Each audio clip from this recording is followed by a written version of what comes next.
Good morning, gentlemen. So, this video is by request about the concept of the fighter test, which was a way to check the health of a group. Now, this is a pretty simple test. I thought of this when I was a player because I was interested in checking the health of the group from the player side. So, on the player side, the way this looks is I'm sitting at the table, I'm playing. The other people around me are also taking actions, casting spells, using items, and so on. And the question is, if I replaced all of those people with a robot who could only say, I attack, they're just a fighter, or they behave as a fighter. Maybe they're not even a fighter. Maybe they're just a magic user, but they can only say, I attack with my staff or dagger or whatever. Would that be a strict improvement of the game? And this test is pretty ridiculous, right? I mean, that just sounds silly, probably. Hopefully, that sounds insane to some of you. You're like, well, that's ridiculous. Of course, some robot saying I attack would not be better than, my friend John here, who meticulously tracks his spell selections and items and casts them at the right time and thus contributes something to the game.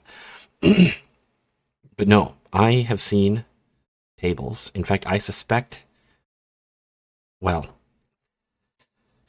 this sort of gets back into the idea that the 90-10 rule, basically, of 90% of everything is crap. I do suspect there are a lot of bad tables out there where the entire player party is exclusively worse than a group of robots just saying, I attack. Which is pretty pathetic. Are they even playing D&D at that point? I think the answer is very much no.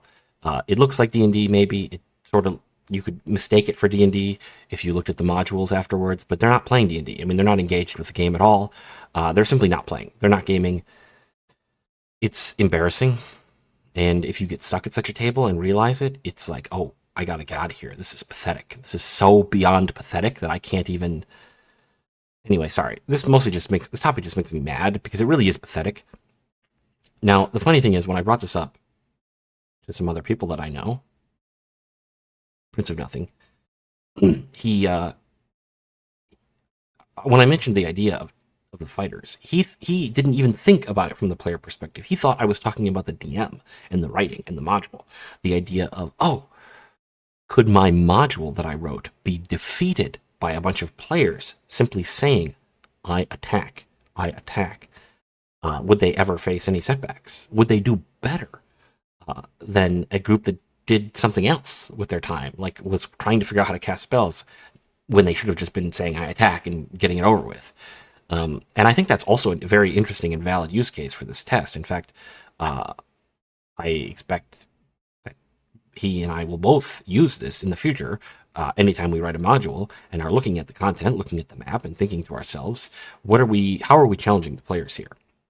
Now, for my own sake, I typically have a pretty specific goal in mind in terms of how I'm going to test the players for any given module. In fact, that has sort of become my motivation, I guess, but behind any given module. Like, what are we testing here? Certainly for the challenge modules that I've written, in particular, we have Find the Path and Keep the Pace, which test the player's ability to find the path and keep the pace. So those ones are very, very explicit about it. But even for my normal modules, usually there's something very specific that I'm testing. Potentially many things, especially in a more general module. You might be testing their ability to remember what they've been told. Testing their ability to assess danger, of course, is obviously, hopefully, part of every module. I would think. Well, I guess the idea of the fighter test is that someone would not, like, the module wouldn't have them assessing the danger. That the actual correct action is just to run into the room and fight the monsters. Which, now that I'm saying this out loud, I mean, I really didn't write a script for this video, which I normally do. But now that I'm saying that out loud, my first thought was, oh, that's why Wizards D&D happened. Because when you have a bad DM, they are incapable of creating a game. I mean, that fundamentally, my view is that the DM is there to create the game. That's what this hobby is all about. You create cool games and you share them with your friends. The games are, they're bounded within a certain D&Dism space. they have certain similarities, but ultimately every session you create a map, you create monsters, or at least arrange existing monsters in a way that creates a fresh new game. It's like a new board game every week. And if you're not actually testing anything, you're just making it so the players say, I attack. Well, you know what that sounds like? That starts to sound like third or fifth edition. I suppose fourth edition is some sort of, I don't know, intentional realization of this concept with MMO rotations, which doesn't really make any sense to me, but whatever.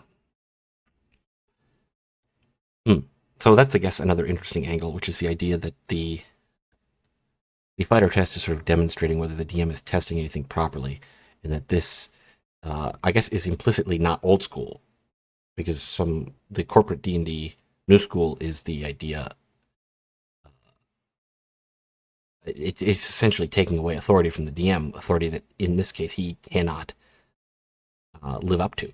Basically, I mean, the fighter test is testing whether is the DM legitimate. I mean, that's why I called it a group health check. On the player side, you're checking, are the players legitimate? And on the DM side, you're checking, is the DM legitimate? Is his content legitimate? Is he a legitimate architect of the game? Maybe not. So, I don't know. That's the gist of it. I mean, that's the basic idea. I don't know. I could probably ramble about this in various ways, but there you have it.